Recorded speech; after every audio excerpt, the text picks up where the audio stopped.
welcome to another great edition of Enterprise Morning, reaching you from Enterprise Television. I am Henry Igwebihe. And I'm Choma Okoye. All right, let's kick off today with all that we have coming from our newspaper headlines. And right after that, today also would be in conversation. But please do well to be part of our community. Have a say in what we say. You can always find and reach us at enterprisetvnews.com. You may equally like, comment, and follow us on all our social media platforms at Enterprise TV7. Let's start off today, of course, to see through all that we have on our newspapers today. And of course, after that will be our banter. Very true. Okay, we're starting with the Guardian newspaper. And on the top strip, we have...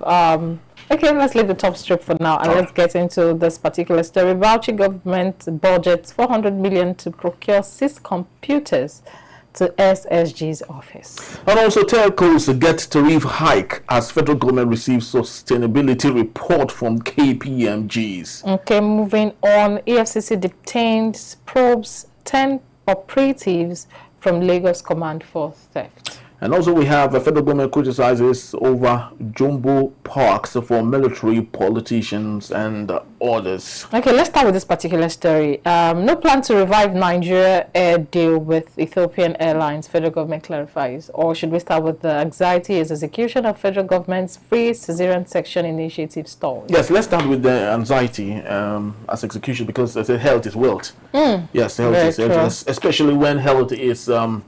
especially when our mothers and our children are it's involved. It's very so important. So let's take a look at that. Now, Choma, as a woman, you would of course agree with me on this particular story. When it comes to delivery, there are 2 major ways: either the natural way or through CS, which of course is known as cesarean section. Yeah. Now, because of the abnormality that goes with the normal way of delivery, childbirth and all, CS of course is the best bet most of the time. And the federal government has decided that we're going to do free session to women that want it, right? But of course, just like we know in Nigeria, we start up with good policies and halfway everything crumbles, unfortunately. Now, from what was being said, let me read one of the riders. The initiative to cost federal government between 200,000 to 300,000 per delivery. Yeah. Now, which is fair. Which is fair. Yeah. Now, it is one thing for... I was having this conversation with someone before now, and I was saying it is one thing for the federal government to want to actually bring up the cesarean section. It's another thing for our Nigerian women, even some mothers, to be educated on the importance of the cesarean section. Now, I've read stories, we've had opportunities to encounter some women.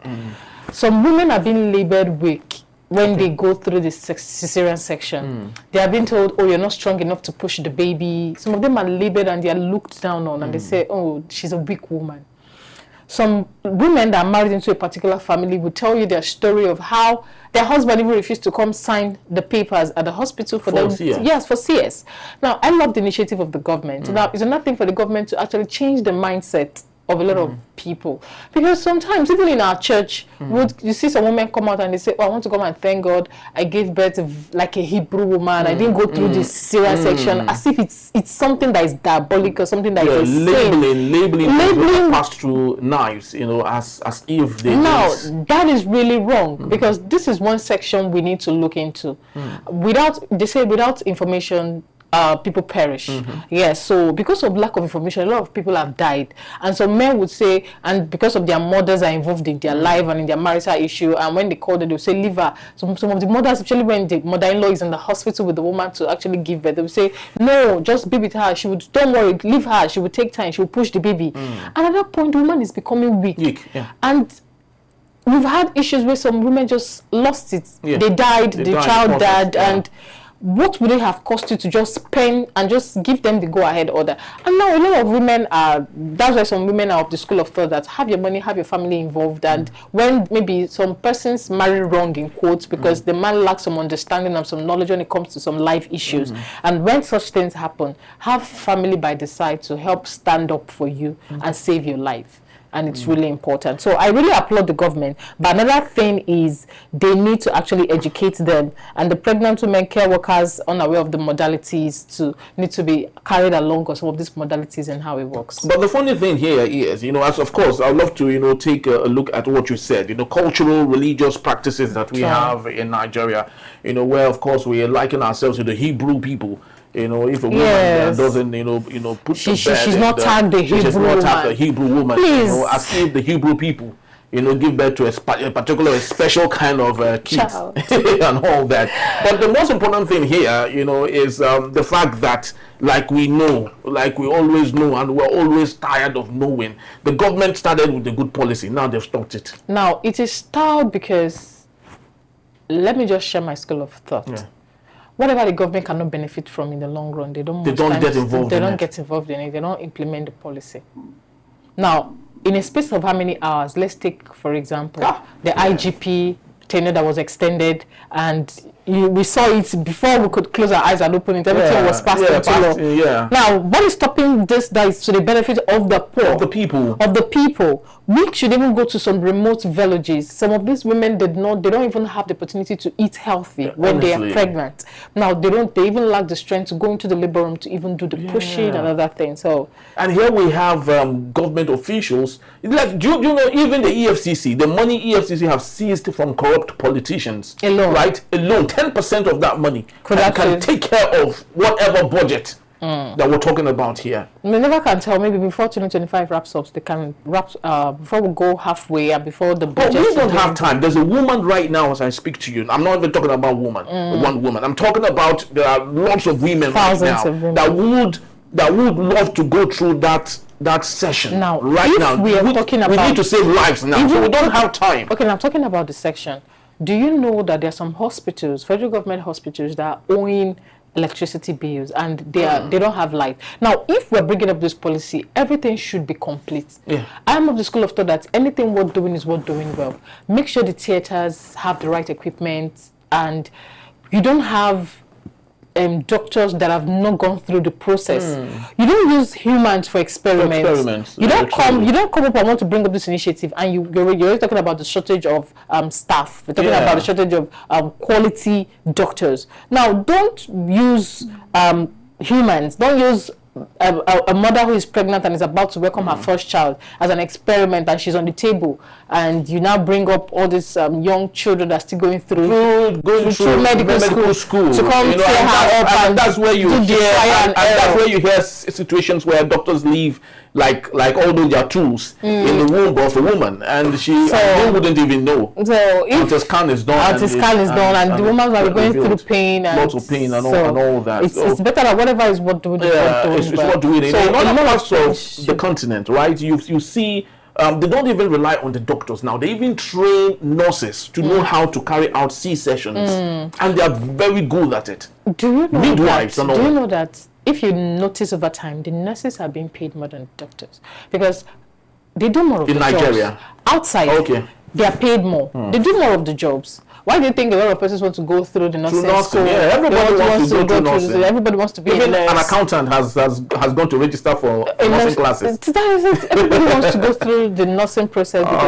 And in the end, truth be told, they do more of the jobs. They do more of it, but it's as though they are behind the scene. Yeah. Just like Nigeria, so they should be trained more so that they can carry out some of these things. And you were talking about the story to no plan to revive Nigeria's deal with Ethiopian airline. Federal government clarifies. Of course, why would they want to do it? This is a scandal on the face of Nigeria. Now, it's a scandal. How well have they tried to answer and clear up the air? Yeah, that's what they're trying to do here, because any desire to revisit that deal is like extending the scandal. Because lots of money, because Hadi Sirika, the former Minister of Aviation, hasn't been cleared in this matter. And his case is still in court. It's still in court. Yeah, he's been given bail and all that, but of course that case is still in court. Most times we say, oh, the case is still in court, and before we know it, it's swept under the carpet. It's forgotten. Yeah. Well, I just hope that they do the needful, but it's still a big shame to our country, Nigeria. You see little countries, smaller countries, even Syria, that just ended ended its issues, with Bashar al-Assad leaving the country, with the little problem they have and there, they still have a national carrier, Syrian Air, but we do not have a national carrier because those who are supposed to make it happen have no skin in the game, or because they feel they have other desires, and all that. Most of them actually are the owners of the private jets. All those many private jets you see are owned by these politicians. So having a stable a Nigerian Air or Air Nigeria will stifle their businesses. Allegedly. Well, so let's look at other issues here. Let's go to the Vanguard newspaper. Yes. Where we have the other stories here. We have a businessman asked court to reverse sale of his 43 million shares to telecom firms. Okay, moving on the top strip, we have federal government will approve 100% tariff increase for telcos. That is coming from the minister, and details of the particular story are on page 9. This is before us, like play, like joke. So we won't. Lots of people won't be able to recharge their data. Yeah, because what it means is if you do 5,000 naira in 2 weeks, so it means you'll be doing 10,000 naira. But they say federal government won't approve 100% tariff increase for telcos. They are refusing to They are refusing to actually increase it for telcos. For 100%. Yeah, they're refusing to approve the 100% tariff increase. So if they do 50%, it's still on the high side. Because the reason you see Nigerians coming in droves on social media or participating in the social media space or internet space is because of the low data that we have. In Cameroon, for example, hardly you get to see people, come online because most of them, the data there is so expensive. It's so very expensive. So you don't see participation online and the discussions and conversations. But the reason you see in Nigeria is a lot different. And that's why when you see the feud between Nigeria and Ghana most times, or Nigeria and South Africa, Nigerians are always at the top. Why? Because over 100 million people are online. So doing this might shorten that if possible. Very true. Okay, let's move on. Wike Fubara, others should work with a town-led committee. That is coming from the PANDEF. Details are on page 22. Yes, this is very interesting one. I grew from Almajiri School to become CEO of NNPC Melekiari. And lots of people have raised questions to this particular matter. Yes, if you grew up from the Almajiri School, what have you done to the same Almajiri School you grew up from? Have you built any school?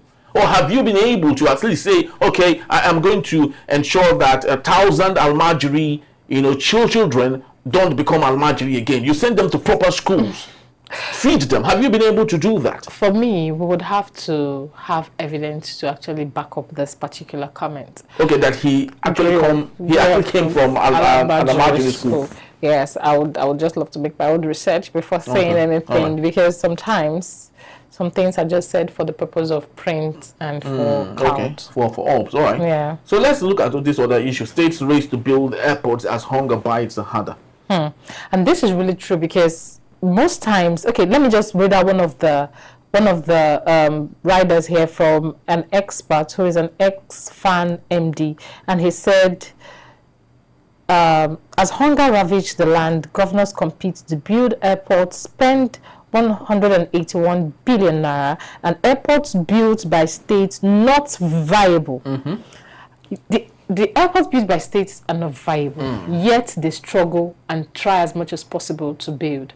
Why are you building when about 70 or more than 50% of your population in that particular state cannot afford to use air travel? Yeah, for air travel, to even use the facility. Why build it? Now, this airport you don't have the population. You're not going to say, oh, you're actually providing job opportunities for the people in that particular state, because you cannot use Lagos, for example. Lagos is one state that have got the population. It's like the center.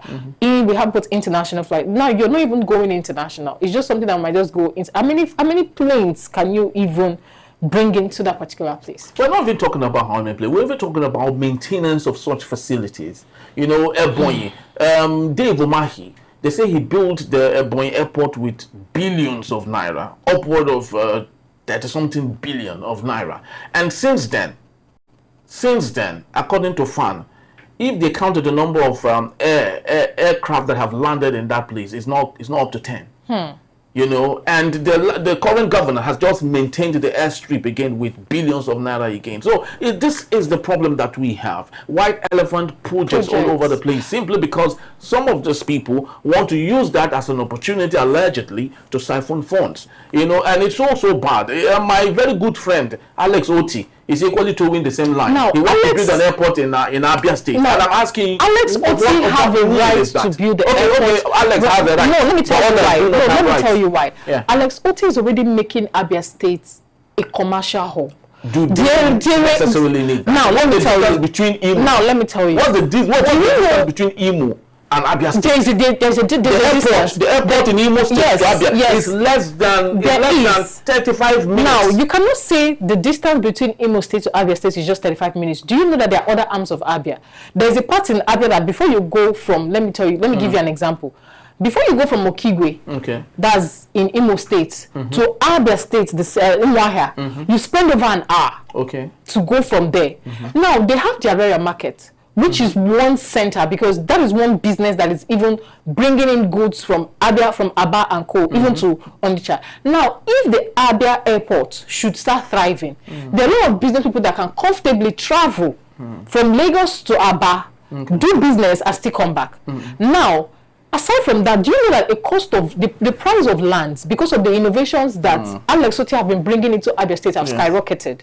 I'm trying to tell you, how does all of this great things you've talked about now? I just gave you an example. The desire for an airport. There is a desire for an airport, a functioning one. They have an airport that is a functioning one, but is not for Abia State. Oh, you see what we're talking about? It's not for Abia State. I just gave you an example.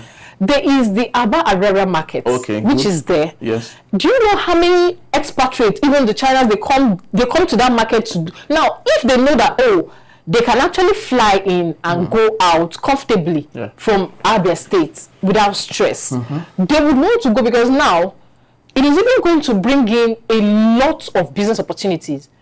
Do you know that the number of hotels we have in Imo State cannot be compared to any state in the southeast? I understand. Now, I'm trying to tell you that the man in Abia State is already making Abia State a commercial hub. There's no doubt. Now, he's trying to solve the problem of interstate travel. Where business people can come in and go out without stress. Now, you say that Abia State, I also give you an example, that to go all the way from Okigwe to Umuahia is 1 hour. Not to talk about going from there to Ubakala and Abreba and Co. Understand. That is it. So, if he is deciding to build it, I see a reason. Because he is. But the man has no reason to build an airport. Now tell me. I never said Ogun State have no right to build. I'm giving you the reason why Abia State has a right to build. There is the Arara markets, which is there. This is just one that is there, because we have business people that come in. Most of the shoes and clothes that are being worn here in Lagos come all the way from Arara. Well, I understand all of that. You understand all of that. Now, so this is an opportunity for business people to now travel comfortably, go in and out without stress. I would have loved, really, that he would have diverted such funds. To what again? To rails, for example. Okay, rails from where to? From Lagos to? No, of course, he can't carry from Lagos to Abia State, wherever it is. But at least he can do some other things. Like build good roads. He's doing that already. He's doing that. He's doing more than amazingly well for the last 1 year. And because if people from all other states would justify what you've said to their state, which means what we're saying is let every state equally have. I've looked at other states. Okay, now let's say Ebonyi, for example. Yes. Ebonyi, they're known for agriculture. I don't know how well they're doing now. Do you understand? I don't know how well they're doing now. Do you know that if Alex Oti should build the airport and also make provisions for cargo, do you know how much it will be making for that state alone? With Arara market alone, just providing that cargo via air for them. No, they have a reason to do that. Well, let's just believe that they have a good reason for that, of course, but the truth still remains that of course, they've been the federal government. The FAN actually has advised that the federal government should stop giving them licenses. So everything that Alex Oti would do equally depends if the federal government would even give him the license to do that. Yeah, let's go on. All right. So what other story do we have? We've touched on the Guardian. We've touched on the Vanguard. Vanguard. Let's do Punch if it's possible. But what story here now? Okay, yes, let's talk about tension rises as gunmen kill 18 in Imo communities. That was on the Punch newspaper. On the Punch newspaper, 4 and 5. Yes, the page 4 and 5 of the Punch newspaper. And it's actually very, very sad. You know, you were talking about the issue of Abia State and how that Alex Oti is doing a good enough job, you know, for the state. And remember, he's doing it for the people who are alive, right? Not for people that are dead. Unfortunately, in Imo State, the next door neighbor, we don't hear the governor doing as much as what Alex Oti is doing. And that's where you have the carnage of people killing themselves and so on and so forth. So I do not know how to actually marry this situation. You know, I think it still boils down on leadership. You know, when people love you as a leader, when people truly believe that you were the one they voted for, all hands will be on deck to ensure that you succeed. You know, but a situation where, you know, people don't believe in you, people don't trust you, people don't even love you, neither do they know or feel that they were the ones that elected you, those are the bane of the problem. Now, aside from that, I beg to disagree. Is we've seen some leaders who the people come out to vote for, and at the end of the day, the leader turns around and is not actually fulfilling the promise he promised them. And aside from that, no matter how good you are as a person, there are some persons that will still derive joy in pulling you down. No, of course there would be, definitely. You know, enemies will be there. You know, but it won't be as much as you know, people killing themselves, you know. But this gunman issue is in the southeast. It's been believed that some you know, the point where some persons are being brainwashed. Oh yeah. And they are not being used as mercenaries to perpetuate evil in the state and to cause chaos. Now, I must say that is one thing that is happening in Imo State, and they need to look at their security measures and look within them to understand how they operate and how it's being perpetuated, because this gunman issue is beginning to get out of hand. It started from sit at home, now sit at home, releasing Nnamdi Kanu and co, stuff like that. We all thought that it would die and naturally. No, it's now beyond and within. It's not out of the reach and out of the control of innocent the city. people just gone down, gone down unnecessarily. And most times they do this to pass a message which we cannot even decode or understand. But we believe with time we'll definitely get to decode and understand definitely. We'll have to, you know, get all of that sorted out, and we pray, you know, for Nigeria and hope that this country, you know, becomes a country everyone will be happy, you know, to call their own, of course, but that would only be possible when there's peace around the country. Thank you. And that's all we have for you at this point. And when we return, Lagos court dismisses Emefiele's plea on jurisdiction. That will be our main conversation. Just stay with us.